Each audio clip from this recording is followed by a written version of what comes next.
सबको जय मसीह की। मैं परमेश्वर पिता का बहुत धन्यवाद करती हूँ एक और मौके के लिए जो परमेश्वर पिता ने मुझे दिया कि मैं उनके वचन को आप लोगों के सामने बांट सकूँ। इसके पहले मैंने एक और वीडियो जो है वो अपलोड किया हुआ है जिसका नाम है शैतान का धोखा। ये मेरा दूसरा पार्ट है। ये आज का मेरा टॉपिक है शैतान की युक्तियों से हम कैसे बचें। ये बहुत महत्वपूर्ण प्रश्न है जो सबके हृदय में है कि हम शैतान की युक्तियों से कैसे बचें। पिछले वीडियो में मैंने बताया है कि शैतान का धोखा क्या क्या है और किस रीति से वो धोखा देता है। बहुत ज़रूरी है प्रियो कि हमको जानना कि शैतान का धोखा क्या है। जब तक हम शैतान के धोखे को हम नहीं समझ पाएंगे, हम नहीं समझ पाएंगे कि हमको क्या करना है। लेकिन आज इसलिए आप लोगों से मैं ये कहना चाहूँगी कि आप मेरे उस वीडियो को ज़रूर देखें जिसका लिंक जो है इस वीडियो के नीचे दिया गया है और उस लिंक में जाकर जो है वो आप इसको जो है वो देख सकते हैं। आज का मेरा टॉपिक है शैतान की युक्तियों से हम कैसे बचें।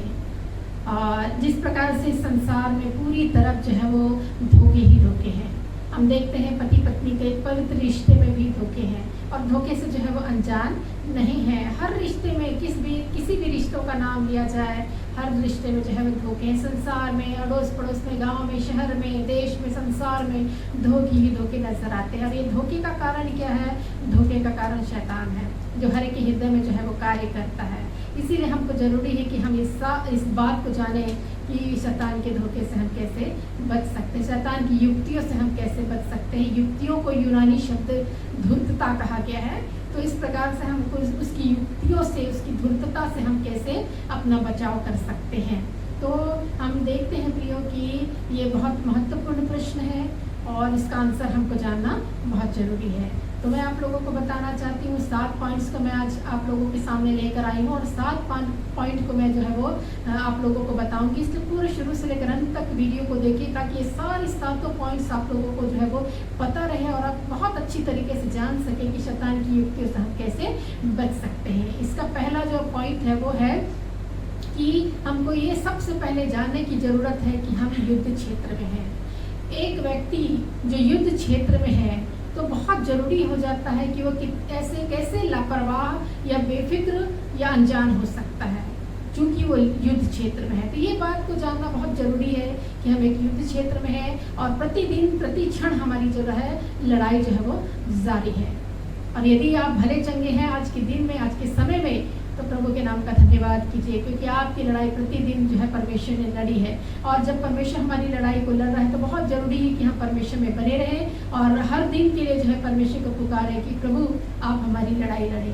तो क्योंकि ये जानना बहुत ज़रूरी है हर एक विश्वासियों को कि हम एक युद्ध क्षेत्र में है। एक योद्धा जो है वो हमेशा जो है वो अनजान और बेफिक्र या लापरवाह नहीं हो सकता। यदि वो इस प्रकार से लापरवाह, बेफिक्र, अनजान हुआ तो वो उसके लिए घातक हो सकता है। वो युद्ध हार सकता है, वो अपनी ज़िंदगी को भी दांव पे लगा सकता है, उसकी ज़िंदगी जो है वो खतरे में आ सकती है। इसलिए बहुत ज़रूरी है प्रियो कि हम एक मसीही हैं और प्रतिदिन जो है वो हमारी लड़ाई शुरू है और प्रतिदिन प्रति क्षण जो है वो हम एक युद्ध में, आत्मिक युद्ध में है और प्रतिदिन की लड़ाई हमारी लड़ी जा रही है।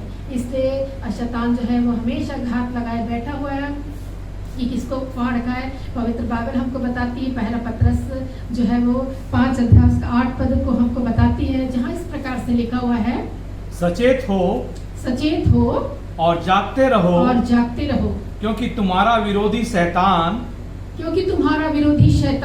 गरजने वाले सिंह के समान इस खोज में रहता है कि किसको फाड़ खाए। यहाँ पे लिखा हुआ स्पष्ट बाइबल हमको बताती है सचेत रहो, चौकस रहो। इस प्रकार का कई वचन हमको मिलता है।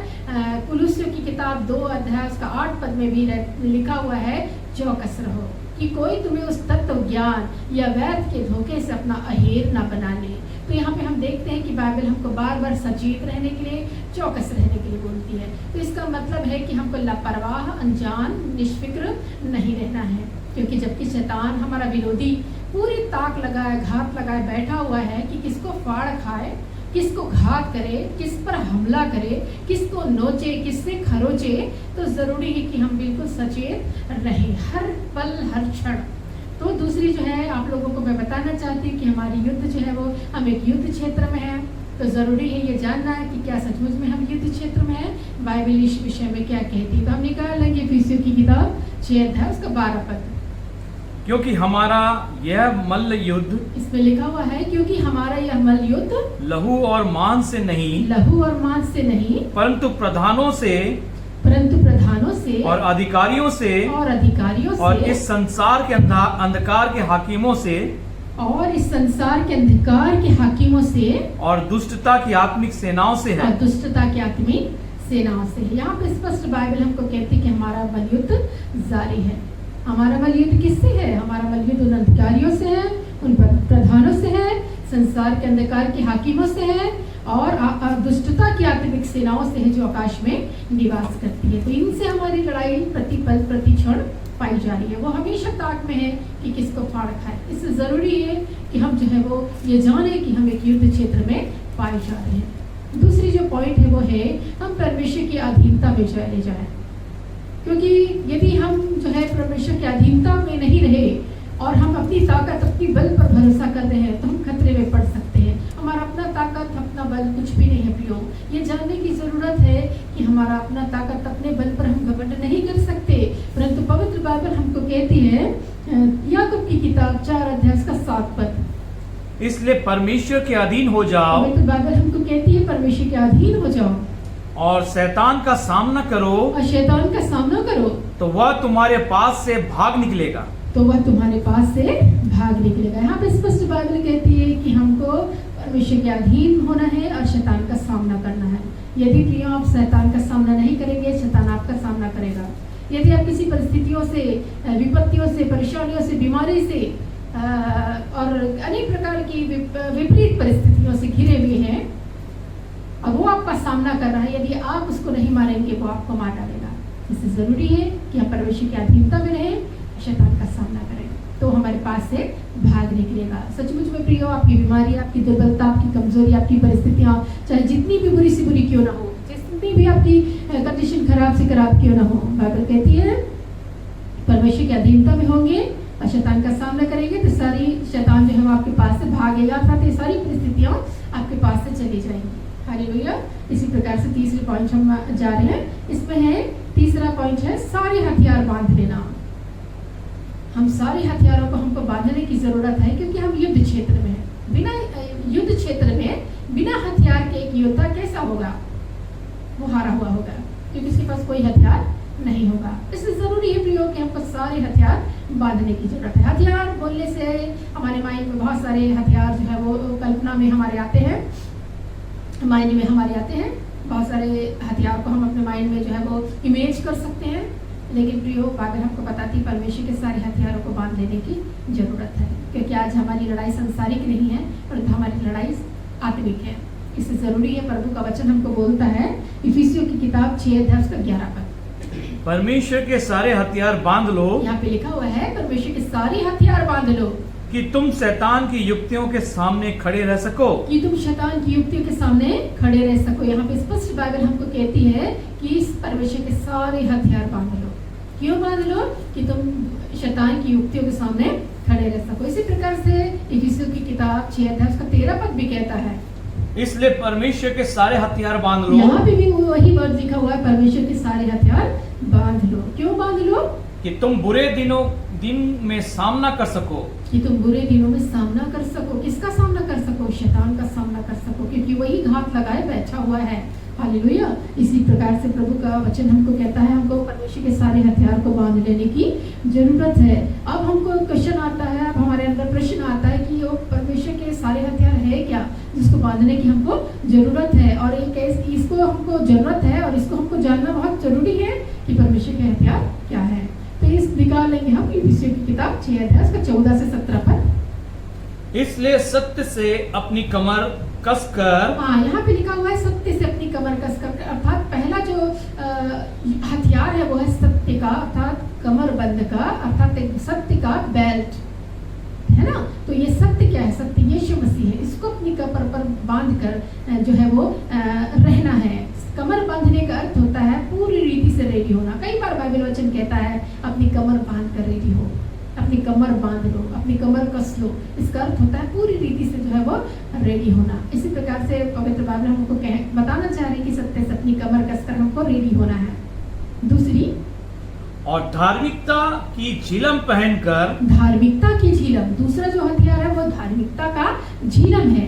झिलम जो है वो धार्मिकता की है। अनेक प्रकार के प्रभु के वचनों में हमने अनेक प्रकार के ऐसे पात्रों को पढ़ा है जो धार्मिक कहलाए, धार्मिकता के कामों के कारण वे अपने जीवन में जो है विपरीत परिस्थितियों से गुजरे, लेकिन वो परिस्थितियां उनकी चली गई और अनुकूल परिस्थितियां आई, परमेश्वर ने उनकी सहायता की।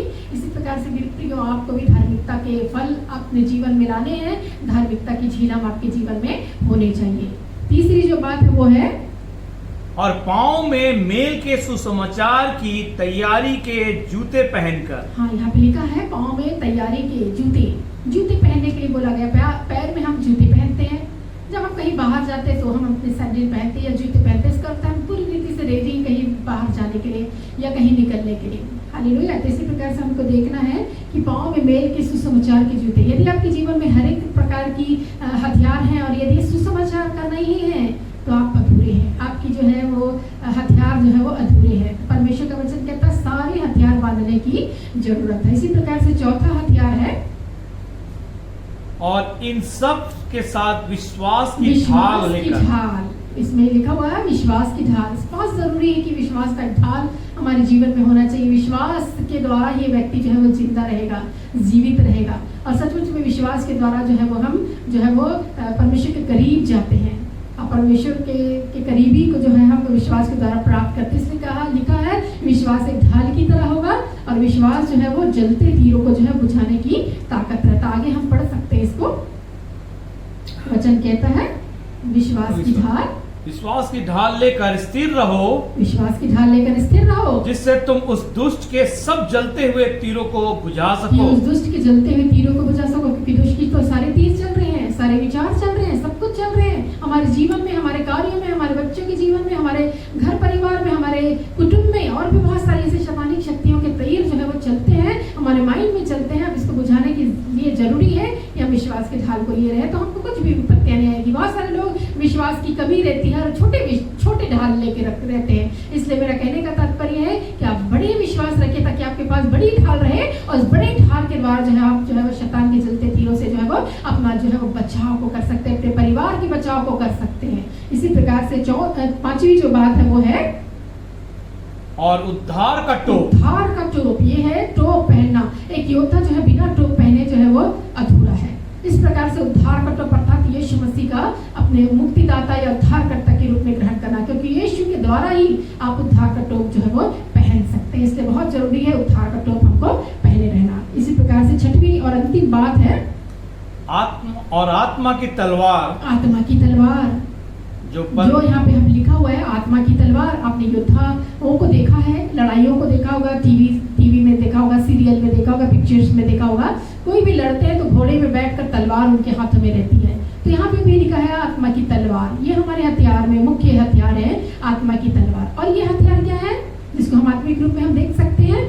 ये हथियार है हमारे परमेश्वर के वचन है। प्रभु का वचन कहता है इसको ले लो, अर्थात आपके जीवन में प्रभु के वचन का हथियार जो है वो रहना बहुत जरूरी है। यदि आप बिना हथियार के रहेंगे, अर्थात बिना परमेश्वर के वचन के रखेंगे, आप हारेंगे, क्योंकि आपके पास मारने के लिए, अगला व्यक्ति को मारने के लिए, अपने दुश्मन को मारने के लिए कुछ भी हथियार आपके पास जो है वो नहीं है। आपने सब कुछ पहना हुआ है, लेकिन फिर भी आपके जीवन में यदि हथियार नहीं है तो आप अधूरे हो सकते हैं। इसलिए बहुत जरूरी है कि परमेश्वर के सारे हथियार को हम बांध ले, ताकि बुरे दिनों में हम सामना करके स्थिर रह सके। हालेलुया। इसलिए इस 6 परमेश्वर के हथियारों के द्वारा हमको अपने आप को सुसज्जित करने की जरूरत है। चौथी जो बात है वो है लड़ाई के लिए पूरी रीति से तैयार होना। तो ये चौथी जो बात है प्रियो, मैं आप लोगों को बताना चाहती हूँ कि हम ये सब कुछ हथियार रख लिया है, सब कुछ हथियार धारण कर लिया है, लेकिन हम घर में बैठे रहे तो कोई मतलब नहीं है। इससे जरूरी है कि हम तैयार हो, रेडी हो जाने के लिए, कि हमको युद्ध क्षेत्र में जाना, जीत को हासिल करना है। इसी प्रकार से शैतान को से लड़ने के लिए हमको जरूरी है कि हम पूरी रीति से तैयार रहें। हमको डर भय चिंता लगी रहती है, हम अगले व्यक्ति को, अगले पार्टी को देखकर बहुत डरते हैं, बड़े कांपते हैं, और लगता है कि वो कहीं हम हार ना जाए। तो प्रियो, आपको डरने की जरूरत नहीं है, आपको कांपने की जरूरत नहीं है। आपको अपने दुश्मन को देखकर जो है वो डरने के लिए और अपने हृदय में जो है वो अपने मन को कच्चा करने की जरूरत नहीं है, परंतु पूरी रीति से रेडी रहना है। क्योंकि एक योद्धा जो है वो जब रेडी होता है उसको पूरा मालूम है, यकीन होता है कि मैं जीतूंगा। हालेलुया। कई बार एक कोटेशन भी है, गीत के वर्ड भी है, ये मत कहो खुदा से कि मेरी मुश्किलें बड़ी है, ये मत कहो खुदा से कि मेरी मुश्किलें बड़ी है, इन मुश्किलों से कह दो मेरा खुदा बड़ा है। हालेलुया। तो इसी प्रकार से प्रियो, हमारा खुदा तो बहुत सर्वशक्तिमान है, हमारा खुदा बड़ा है। इन परिस्थितियां है क्या, परिस्थितियां बहुत छोटी सी नादान सी है और इसको हम बहुत आसानी के साथ जो है वो खत्म कर सकते हैं। ये यदि आप खत्म नहीं करेंगे वो खत्म करेंगे, इसकी जरूरी है क्या पूर्ण रीति से लड़ाई के लिए जो है वो तैयार रहेंगे। शैतान की युक्तियां, शैतान के जो परिस्थितियां हैं या शैतान जो शत्रु को मैं आपको बोल रहा हूँ, ये शत्रु किसी भी रूप में आ सकते हैं। बीमारी, दुर्बलता, कमजोरी, फाइनेंशियली प्रॉब्लम, डिप्रेशन, चिंता, आंसू, दुख, बहुत सारी चीजें जो है इसके रूप हैं जो इसके द्वारा जो है आपके जीवन में आ सकते हैं। लेकिन बहुत जरूरी है ये कि इसके आगे हम खड़े रहें, पूरी रीति से लड़ने को जो है वो तैयार रहें। हालेलुया। क्योंकि दूसरा कुरिन्थियों की किताब 10 का 4 पद भी इस प्रकार से कहता है, क्योंकि हमारी लड़ाई के हथियार शारीरिक नहीं है, पर गढ़ों को ढा देने के लिए, परंतु गढ़ों को ढा देने के लिए परमेश्वर के द्वारा सामर्थी है। यहाँ पे इस प्रकार से लिखा है, हमारे जो शारीरिक हथियार नहीं है हमारे पास वो हथियार है जो गढ़ों को ढा देते हैं। यदि आपके जीवन में किसी प्रकार से शैतान ने गढ़ बना के रखा, आपके माइंड में, आपके दिल में, आपके हृदय में, आपके जीवन में, और गढ़ों को जो है ढा देने की ताकत, सामर्थ जो है परमेश्वर के द्वारा आपको मिल चुकी है। इसलिए परमेश्वर के नाम के द्वारा इन सारे जो है वो ढा दीजिए, इन सारे जो है उसको डरिए नहीं, शैतान के सारे कीलों को ढा दीजिए, उनके गढ़ों को ढा दीजिए, क्योंकि आप जो है वो आपके पास जो शक्तियां मिली है वो जो ज्यादा से ज्यादा सामर्थी है। हालेलुया। इसी प्रकार से प्रियो, एक उदाहरण के रूप में हम समझेंगे, जिस प्रकार से आप अपनी शक्तियों को यदि नहीं समझेंगे, आप नहीं जान पाएंगे कि आपकी शक्तियां कितनी हैं, तो जो है आप बंधन में रह पाएंगे, शैतान आपको बांध के रखेगा। जिस प्रकार एक हाथी का बच्चा जिसको महावत जो है वो पालता है, उसको जो है अपने कंट्रोल में रखता है, जबकि हम जानते हैं जंगली जानवर के रूप में हाथी है और हाथी की शक्ति बहुत होती है, बहुत शक्तिशाली के रूप में हम उसको देखते हैं। लेकिन एक छोटे से बच्चे को लाकर जो है महावत उसके पैर में जो है जंजीर को बांध देता है, और हाथी जो है बार बार, जो छोटा सा हाथी जिसकी ताकत थोड़ी कम रहती है, वो बार बार अपने पैर को जो हिलाता है ताकि उस जंजीरों को जो है वो तोड़ सके। लेकिन वो जंजीरें जो है वो मोटी सी होती है, उसकी ताकत उतनी नहीं रहती, इसलिए उसको जो है वो तोड़ पाने में असमर्थ होता है और वो उसको तोड़ नहीं पाता। और फिर धीरे से उसकी आदत बन जाती कि मैं तो जंजीर से जो है वो जकड़ा हुआ हूँ, और धीरे से महावत जब देखता है कि इसकी आदत बन गई है तो उसको खोल कर जो है वो रस्सी से जो है वो बांध देता है उसको। इस प्रकार से हाथी जो है बड़ा होते जाता है, उसकी शक्तियां भी बड़ी होती जाती हैं। लेकिन जैसे ही वो पैर को हिलाता है, उसको लगता है कि मेरे पैर में बंधन बंधे हुए हैं, उसको लगता है कि रस्सियां नहीं जंजीर ही है जिसको मैं तोड़ पाने में असमर्थ हूँ। इसी प्रकार से शैतान आपके जीवन में करता है, आपको बांधे रखता है, आप तोड़ सकते हैं, लेकिन फिर भी वो आपको एहसास दिलाने की कोशिश करता है कि आप जंजीरों में जकड़े हुए हैं और उसको तोड़ना जो है वो आपके लिए कठिन नहीं है। लेकिन जिस दिन वो अपनी शक्ति को जानता है, हाथी सारी चीजों को तहस नहस करने की सामर्थ उसके अंदर जो है वो आ जाती है। हम देखते हैं इसी प्रकार से आपके अंदर भी वो शक्ति, आपके अंदर वो सामर्थ है, और आप जो है वो शैतान के गढ़ों को, शैतान की कीलों को जो है वो आसानी से ढा सकते हैं। हालेलुया। इसी प्रकार से प्रियो, 5वीं जो पॉइंट है वो है शैतान को अवसर ना दें। बहुत सारे ऐसे अवसर जीवन में आते हैं जो शैतान जो है वो एंटर करता है जीवन में, तो उसी को कहा गया कि शैतान को आप जो है वो अवसर ना दें। हमें शैतान को जो है अवसर नहीं देना है, उसकी हमेशा की एक चालाकी रही है, हमेशा किसके धोखे रहे हैं कि कब किसको पाप में गिराए, और वो हमेशा चाहा है कि परमेश्वर की उपस्थिति से दूर कर दे। आदि में हम देखते हैं कि किस प्रकार से आदम हवा को उसने परमेश्वर की उपस्थिति से दूर कर दिया, हवा को उसने भी बहकाया, हवा को उसने फुसलाया, उसने ऐसी मीठी मीठी चिकनी चुपड़ी बातें की कि उसके छलावे में आ गई, उसके धोखे में आ गई, और जो है वो उस पापों को कर डाली जो परमेश्वर ने मना किया था। परमेश्वर की आज्ञा का उल्लंघन हुआ, उस फल को खा ली जिसको परमेश्वर ने मना किया था। उसको लगा ही नहीं कितनी बड़ी बातें मेरे जीवन में हो सकती। इसी प्रकार से शैतान कहता है कुछ नहीं होगा, कुछ भी नहीं होगा तुम्हारे जीवन में, और जो है वो जानता रहता आत्मिक रूप से पूरी रीति से मर जाएंगे, आत्मिक रूप से इनका पतन हो जाएगा, लेकिन फिर भी वो छलावे में रखता, ऊपर से दिखाता कि तुमको कुछ भी नहीं होगा। इसी प्रकार से बहुत सारे लोग जीवन में बहुत सारे अनैतिक कार्य करते हैं, बहुत सारे गलत कार्य करते हैं, और लगता है चलता है ये सब कुछ जायज है आज के संसारिक जीवन में, आज के जीवन में। लेकिन प्रियो, बाइबल हमको कहती है, पहला यूहन्ना की किताब 2:16 पद,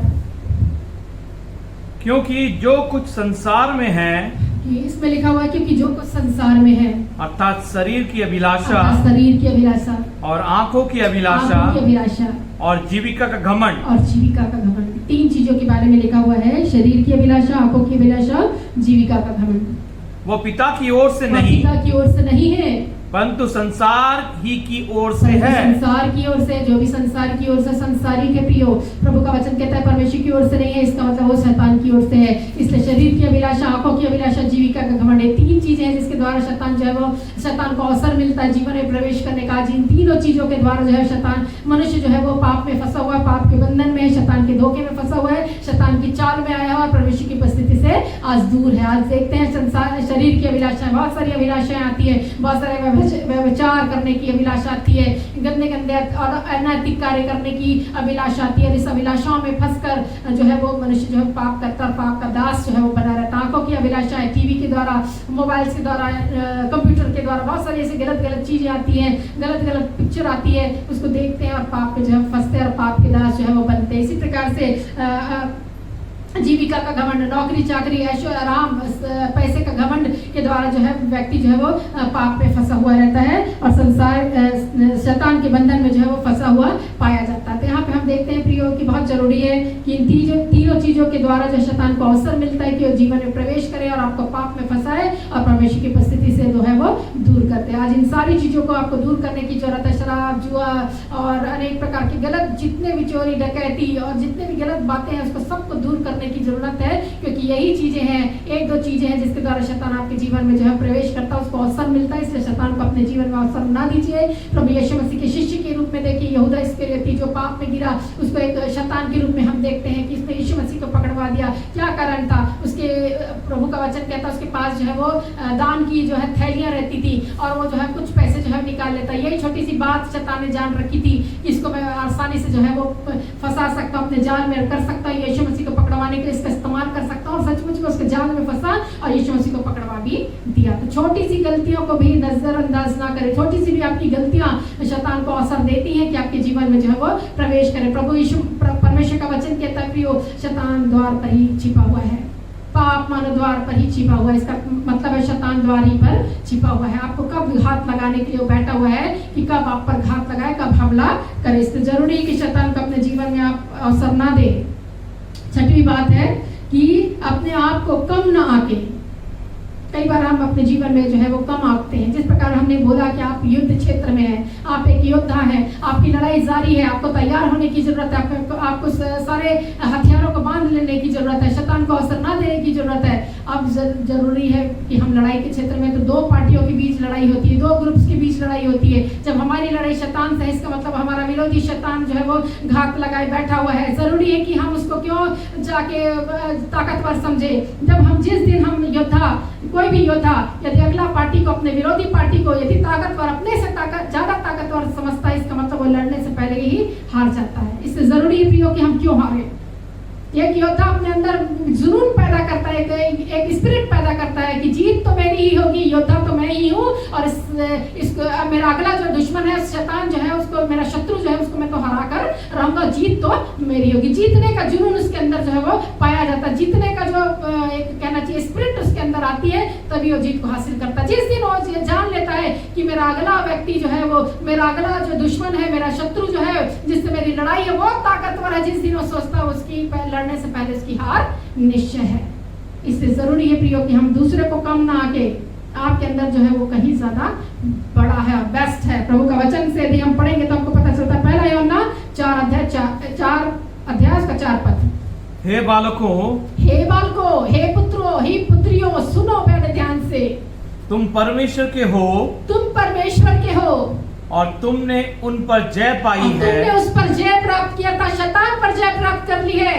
क्योंकि जो तुम में है, क्योंकि जो तुम में है वह उससे जो संसार में है, जो उससे जो संसार में है बड़ा है। बड़ा है। अर्थात संसार में कितनी भी प्रकार की बड़ी बड़ी शक्तियां क्यों ना पाई जाए, परंतु जो आपके अंदर है वो उससे भी कहीं ज्यादा बड़ा है। Hallelujah, praise the Lord. इस प्रकार से प्रियो, आपके अंदर जो परमेश्वर ने आत्मा दी है, आपके अंदर जो अभिषेक दिया है, वो इस संसार में जितनी भी प्रकार की शैतानिक शक्तियां या किसी भी प्रकार की कोई भी ताकत जिसको आप बहुत बड़ा सोच रहे हो, उससे भी कहीं ज्यादा आपके अंदर ताकत और बल को है पाया जाता है। स्पष्ट बाइबल कहती है। इसलिए बहुत जरूरी है कि हम जाने कि और ये कहें, ये प्रोक्लेम करें कि शैतान तो हारा हुआ है, शैतान मुझसे जीत नहीं सकता, जीत तो मेरी ही होगी। हालेलुया। इस प्रकार के प्रोक्लेमेशन आपके हमेशा रहने चाहिए कि जीत तो जो है वो आपकी ही होगी। जिस प्रकार हम दाऊद के बारे में जानते हैं कि गोलियत से जब लड़ाई किया, गोलियत जैसा वीर योद्धा जो बचपन से लड़कपन से ही योद्धा था, उसके बीच एक छोटे से बच्चे की जो है लड़ाई हो रही है, लेकिन फिर भी उसने जीता। क्या कारण था? उसने परमेश्वर यहोवा के नाम को लेकर जीता। उसने कहा संग्राम तो यहोवा का है। परमेश्वर को बोला, प्रोक्लेम किया, परमेश्वर ये लड़ाई मेरी नहीं है, ये लड़ाई आपकी है, आपको लड़ना होगा।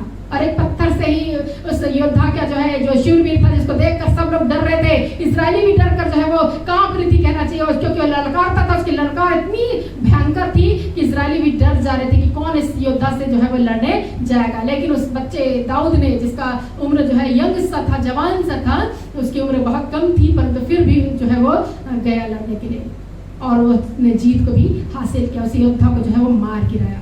हालेलुया। इसी प्रकार से आप अगले व्यक्ति को ज्यादा नहीं समझिए, आप अपने आप को कम ना आकिए। आप बहुत बेस्ट हैं, आप बहुत अच्छे हैं, आपको परमेश्वर ने यूनिक बनाया, आपको बहुत सामर्थ और शक्ति जो है वो दे रखी। संसार में जितनी भी शक्तियां पाई जाती है, उससे भी कहीं ज्यादा शक्ति आपके अंदर पाई जा रही है। बात को आप बहुत अच्छी तरीके से ध्यान से सुन लीजिए। सातवीं और अंतिम बातों को बताने से पहले हम एक बार सारी चीजों को रिमाइंड कर लेंगे कि हमने क्या क्या सीखा है, क्या क्या जाना है। यहाँ पे हम देखते हैं, सबसे पहली बात है, हम ये जाने कि हम जो है युद्ध क्षेत्र में है। ये बात जानना हमारे लिए बहुत जरूरी है, हम युद्ध क्षेत्र में पाए जा रहे हैं। दूसरी जो बात है, हम परमेश्वर के अधीन हो और शैतान का सामना करें। तीसरी बात है कि हमको सारे हथियार बांध लेना है, परमेश्वर के सारे हथियार बांध लेना। चौथा है, लड़ाई के लिए पूर्ण रीति से जो है वो तैयार होना है। पांचवी जो बात है वो है, शैतान को अवसर नहीं देना है। छठवीं जो बात मैंने आप लोगों से शेयर की वो है, अपने आप को कम नहीं आंकना है। सातवीं और अंतिम बात जो मैं आप लोगों के सामने लेकर आ रही हूँ वो है, परमेश्वर की प्रतिज्ञा वचन पर विश्वास करना है। परमेश्वर की प्रतिज्ञा वचन, हजारों प्रतिज्ञा वचन परमेश्वर ने अपने दे रखी है हम लोगों को, अपने बच्चों को, और वो जो है हाँ और आमीन में पूर्ण होती है परमेश्वर की प्रतिज्ञाएं। तो यहाँ पे हम देखते हैं प्रियो कि शैतान का धोखा हमेशा रहा है लोगों को कि परमेश्वर की प्रतिज्ञा है, अर्थात परमेश्वर ने तुमको छोड़ दिया, परमेश्वर तुम्हारे साथ नहीं है, तुम अकेले हो, तुम निराश हो, तुम्हारा कुछ भी नहीं हो सकता। इस प्रकार की शैतान की जो विचार है वो आते रहते हैं। लेकिन प्रभु परमेश्वर का वचन हमको बताता है, परमेश्वर की प्रतिज्ञाएं हमको बताती है। हम पढ़ेंगे यशायाह नबी की किताब 59 अध्याय उसका 19 पद। क्योंकि जब शत्रु महानद के समान, क्योंकि जब शत्रु महानद की तरह चढ़ाई करेंगे, तुझ पर चढ़ाई करेंगे, तब यहोवा का आत्मा उसके विरुद्ध झंडा खड़ा करेगा। विरुद्ध झंडा खड़ा करेगा। यहाँ पे स्पष्ट रीति से कहता है कि यदि शत्रु, चाहे आपका कुछ भी शत्रु हो, यदि आपके जीवन में किसी प्रकार की बीमारी का शत्रु हो, यदि फाइनेंशियल प्रॉब्लम का शत्रु हो, डिप्रेशन का शत्रु हो, चिंता का शत्रु हो, यदि किसी भी प्रकार का कोई भी शत्रु आपके पास महानदी की तरह, पूरे समुद्र की तरह आपको डुबाने की कोशिश करे, महानदी की तरह आपकी तरफ चढ़ाई करे, प्रभु का वचन कहता है परमेश्वर का आत्मा उसके विरुद्ध झंडा खड़ा करेगा। परमेश्वर का आत्मा हमारी ओर से लड़ेगा। परमेश्वर की आत्मा इस पृथ्वी पर दी गई है, परमेश्वर का आत्मा से लड़ने के लिए जो है सक्षम है। परमेश्वर की आत्मा जो है उससे लड़ाई करेगी, उसके जो है झंडे खड़े करेगी और आपको जीत दिलाएगी, क्योंकि झंडे उसके खड़े होते हैं जो जीत हासिल करता है। प्रियो, इससे जरूरी है कि परमेश्वर के झंडे जो है वो, परमेश्वर की आत्मा जो है शैतान के विरुद्ध जो है वो झंडे खड़े करेगी। इससे आपको डरने की, घबराने की जरूरत नहीं है, प्रतिज्ञा वचन पर विश्वास करने की जरूरत है कि परमेश्वर का प्रतिज्ञा वचन क्या कहता है। इसी प्रकार से भजन की किताब 46 अध्याय निकाल लेंगे तो उसमें लिखा हुआ है कि यदि किसी भी प्रकार की विपरीत परिस्थितियां मेरे जीवन में आती हैं तो भी मुझे कोई डर नहीं, कोई भय नहीं है, क्योंकि जो है मैं ना डरूंगा, क्योंकि परमेश्वर मेरे साथ है। जब यदि निकाल लेंगे भजन की किताब 46 अध्याय उसका दूसरा पद में लिखा है, हमको कोई भय नहीं। क्यों कोई भय नहीं, क्या कारण था? तो इसमें लिखा हुआ है, चाहे पृथ्वी लट जाए। पढ़ेंगे 46 उसका दूसरा पद। इस कारण हमको कोई भय नहीं, इस कारण हमको कोई भय नहीं, चाहे पृथ्वी उलट जाए, चाहे पृथ्वी लट जाए, और पहाड़ समुद्र के बीच में डाल दिए, और पहाड़ समुद्र के बीच में डाल दिए जाए। अगला पद, चाहे समुद्र गरजे और फेन उठाए, और पहाड़ उसकी बाढ़ से कांप उठे, और पहाड़ उसकी बाढ़ से कांप उठे, हमको कोई भय नहीं। प्रभु का स्पष्ट वचन कहता है हमको कोई भय नहीं। क्यों भय नहीं है? पहला पद पढ़ेंगे 46 उसका पहला पद, उसमें लिखा हुआ है, परमेश्वर हमारा शरण स्थान और बल है, परमेश्वर हमारा शरण स्थान और बल है, और संकट में अति सहज से मिलने वाला संकट सहायक। में अति सहज से मिलने वाला परमेश्वर। जब परमेश्वर मेरा शरण स्थान और बल है तो मुझे क्यों डरने की जरूरत है, मुझे क्यों भय करने की जरूरत है। इसलिए मैं ना डरूंगा, चाहे पृथ्वी लट जाए, चाहे समुद्र जो है वो गरजे फेन उठाए, समुद्र पहाड़ समुद्र के बीच में डाल दिया जाए, समुद्र गरजे फेन उठाए और पहाड़ उसकी बाढ़ से कांप उठाए, कुछ भी विपरीत परिस्थितियां मेरे जीवन में आए, परंतु मुझे कोई भय नहीं है, क्योंकि परमेश्वर मेरा शरण स्थान और बल है। संकट में मैं रहूंगा, अति सहज से मिलने वाला मेरा परमेश्वर है, इसलिए मुझे कोई भय नहीं है। इसी प्रकार से प्रियो, हम पढ़ेंगे वचन तो उसमें प्रतिज्ञा वचन में लिखा हुआ है हमको क्या करने की जरूरत है। इफिसियों की किताब 6 अध्याय उसका 10 पद इस प्रकार से कहता है, इसलिए प्रभु में और उसकी शक्ति के प्रभाव में, इसलिए प्रभु में और उसकी शक्ति के प्रभाव में बलवंत बनो। बलवंत बनो। आज हमको शक्तिशाली बनने के लिए और ताकतवर बनने के लिए, बलवंत बनने के लिए कह रहा है कि प्रभु और उसकी शक्ति के प्रभाव में बलवंत बनो। प्रभु की शक्ति तो अपार है, प्रभु की शक्ति तो सर्वशक्तिमान है, हमारा परमेश्वर सर्वशक्तिमान परमेश्वर है, तो उसकी शक्ति के प्रभाव में हमको बलवंत बनने की जरूरत है, ताकतवर बनने की जरूरत है प्रियो। इसलिए जरूरी है प्रियो कि हम ताकतवर बने, बलवंत बने, क्योंकि यदि हम बलवंत नहीं बनेंगे, ताकतवर नहीं बनेंगे तो कैसा हम लड़ सकेंगे शैतान की युक्तियों के सामने, कैसे खड़े रह सकेंगे। इससे जरूरी है कि हम इन सब चीजों का ख्याल रखें और जो है शैतान से लड़ने के लिए जो है वो तैयार है। आप एक योद्धा है, आप अपने आप को पहचानिए कि आप क्या है। आपको परमेश्वर एक योद्धा के रूप में खड़ा है और हर पल हर क्षण जो है वो आपके साथ जो है वो सहायता करने के लिए जो है रेडी है। प्रभु की प्रतिज्ञा वचन भी बताती है, वो ना कभी आपको छोड़ेगा ना कभी त्यागेगा। दूध पिलाने वाली माता अपने बच्चों को भूल सकती है, वो छोड़ सकती है, परंतु मैं तुम्हें जगत के अंत तक कभी ना छोड़ूंगा, प्रभु का वचन कहता है। इससे प्रभु प्रियो, वो आपको कभी ना छोड़ेगा, ना कभी वो त्यागेगा। हालेलुया। इस वचन के द्वारा परमेश्वर इस वचन के द्वारा आप लोगों को आशीष दे और इस वचन के द्वारा निश्चय आप लोग आशीष पाए। जो भी इस वीडियो को देख रहे हैं उसको परमेश्वर बताया कि आशीषें दे, होता है कि बरकतें दे। हालेलुया। तो इस प्रकार से हम अभी छोटी सी प्रार्थना करेंगे। जरूरी है कि इस वचन को की सामर्थ जो है रिलीज होने पाए, और परमेश्वर की सामर्थ जब रिलीज होती है लोगों को छुटकारा चंगाई जो है वो मिलती है। आज मैं इन दिनों में देख रही हूँ कि बहुत सारी परमेश्वर की सामर्थ काम कर रही है और प्रार्थनाओं को जो है बहुत सारी प्रार्थनाएं मेरे पास आ रही हैं। और जब मैं करती हूँ प्रार्थनाएं तो बहुत सारे लोग जो है चंगे हो रहे हैं, बहुत सारी खबरें मेरे पास आ रही हैं। मैं इसके लिए परमेश्वर के नाम का धन्यवाद करती हूँ। हम प्रार्थना करेंगे। हालेलुया। धन्यवाद धन्यवाद धन्यवाद पिता परमेश्वर, इस घड़ी समय प्रभु आपके चरणों के निकट आती है, आपके नाम का धन्यवाद करती हूँ, आपके नाम की महिमा और आदर करती हूँ। प्रभु परमेश्वर इस समय प्रभु प्रार्थना करती है इस वचन को जो आपने बोलने के लिए प्रभु दिया, प्रभु सामर्थ्य के रूप में प्रभु बोल पाई। प्रभु इसके लिए धन्यवाद। प्रभु आपने प्रभु मेरे मुख के साथ प्रभु रहकर प्रभु परमेश्वर बातें की है, प्रभु इसके लिए धन्यवाद। निश्चय प्रभु आप जरूरत है प्रभु परमेश्वर जानने की कि शैतान की युक्तियों के सामने हम कैसे खड़े रह सके, शैतान की युक्तियों को से कैसे हम बच सके प्रभु परमेश्वर। हालेलुया। निश्चय प्रभु आपकी प्रतिज्ञा वचन, आपकी बाइबल हमको बताती है, पवित्र वचन हमको बताता है, जो आपने अपने मुखों से बोला है प्रभु, अपनी आत्मा के द्वारा लिखा है प्रभु, लोगों ने वो उसके द्वारा हमने जाना है प्रभु परमेश्वर कि हम किस तरीके से बच सके। आपकी प्रतिज्ञा वचन पर किस रीति से हमको विश्वास करना है, विश्वास में हमको बलवंत करना है और सारे हथियार जो आपने बोला है प्रभु उसको बांधने की जरूरत है। आज तेरे आपके प्रिय पुत्र पुत्रियां प्रभु आपके प्रभु हथियारों को बांध कर प्रभु शैतान का सामना करे, प्रभु आपके अधीनता में रहकर शैतान का सामना करे, शैतान उनके पास से प्रभु भाग जाए।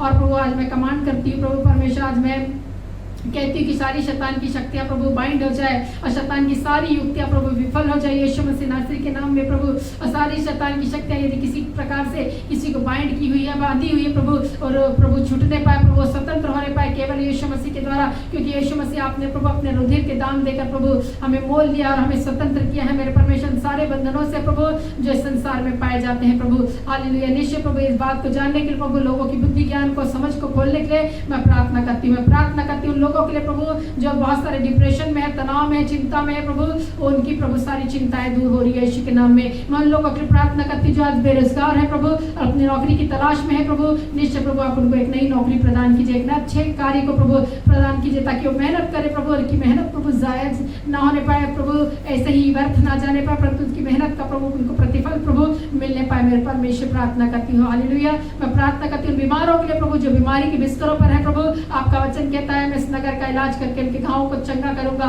हालेलुया, मैं तुम्हारा चंगा करने वाला परमेश्वर हूँ। इसी प्रकार से प्रभु इस प्रतिज्ञा वचन के अनुसार प्रभु उनको चंगाई दे प्रभु, और प्रभु आज जो रो रहे प्रभु उनको मृत्यु प्रभु सामने दिखाई दे रही प्रभु, और ऐसा सोच रहे प्रभु कि मेरा जो है वो मेरा जीवन जो है बहुत कम है प्रभु, आप उसके जीवन में नया वर्ष जो है वो जोड़ने जा रहे हैं। क्योंकि जिस प्रकार से प्रभु परमेश्वर हिजकिय्याह के जीवन में प्रभु आपने किया प्रभु परमेश्वर, यहेजकेल के जीवन में आपने किया प्रभु परमेश्वर, कि प्रभु परमेश्वर के जीवन में प्रभु कई वर्षों को आपने जोड़ा प्रभु परमेश्वर, हिजकिय्याह राजा के जीवन में प्रभु परमेश्वर। इसी प्रकार से प्रभु हम प्रार्थना करते प्रभु उनके जीवन में भी परमेश्वर आप प्रभु जोड़िए प्रभु वर्षों को, क्योंकि जब हम प्रार्थना करते प्रभु आप जीवनों को जोड़ने वाले परमेश्वर, क्योंकि जीवन देने वाले परमेश्वर आप है मेरे प्रभु। मैं प्रार्थना करती प्रभु, इसलिए प्रभु आपकी कृपा निश्चित सारे लोगों पर परमेश्वर बनी रहे। मैं प्रार्थना करती, मैं प्रार्थना करती प्रभु जो इस प्रकार की प्रार्थनाओं को कर रहे हैं प्रभु, कि आपकी आत्मा प्रभु वो प्राप्त कर पाए। निश्चय प्रभु आप अपने अभिषेक से भरपूर करें प्रभु, और वो पवित्र आत्मा के दानों को प्रभु प्राप्त कर सके। हे प्रभु परमेश्वर क्या मांगू प्रभु, मांगने से पहले सब कुछ जानते हैं प्रभु,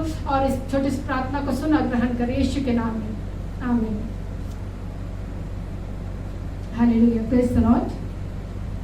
हमारे इस चैनल को आप जरूर सब्सक्राइब कीजिए। आपने इस वीडियो को देखा है और इसमें से बहुत सारी बाइबल स्टडी हम कर रहे हैं, और सचमुच प्रियो जब आप सब्सक्राइब करते हैं तो एक बेल आइकॉन होता है, उसको दबाना ना भूलें, क्योंकि इस बेल आइकॉन को आप दबाएंगे तो हमारी वीडियो जब भी अपलोड होती है आपके सामने सबसे पहले पहुंच पाएगी। और हम चाहते हैं कि आप हमारे वीडियो को सब्सक्राइब करें, ताकि हम जो है वो और भी बाइबल स्टडी के द्वारा जो है वो परमेश्वर की सेवकाई कर सके, और सेवकाई को जो है वो और ज़्यादा से ज़्यादा जो है वो बढ़ा सके। सब बातों में जो है वो परमेश्वर अगुवाई करे, और सब बातों में जितने भी देखने वाले हैं सुनने वाले हैं इस वीडियो को, जहाँ भी जिस भी हालत में रहकर जो है वो देख रहे हैं, होता है कि आशीषें जो है वो परमेश्वर को दे सके, सबको जय सके।